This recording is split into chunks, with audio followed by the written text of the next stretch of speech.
गोकुळ दूध संघाच्या संचालक मंडळ वाढीवरून महायुतीत मतभेद आहेत। गोकुळचे संचालक संख्या वाढवण्यास शौमिका महाडिक यांनी विरोध केलाय। संचालक मंडळाच्या बैठकीला अनुपस्थित राहून त्यांनी या संदर्भात विरोधाचं पत्र पाठवलंय।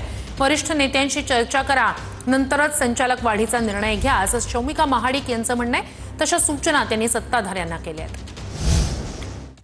महत्त्वाचं आहे आणि रूटीनचे जे विषय बोर्ड मीटिंग मध्ये येत असतात त्या रूटीनच्या विषयामध्ये याची चर्चा 5 ते 10 मिनिटांवरती होऊन एवढा मोठा निर्णय घेण्यात येऊ नये।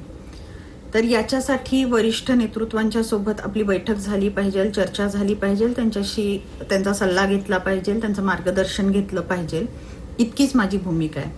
कारण हा निर्णय महत्त्वाचा आहे, येणाऱ्या निवडणुकीवरती याचा प्रभाव पडणार आहे आणि त्यामुळं आपण सगळ्यांनी महायुतीच्या वरिष्ठ नेतृत्वांच्या सोबत बसून याचं सल्लामसलत करून हा निर्णय व्हावा, इतकाच या मागची माझी भूमिका आहे।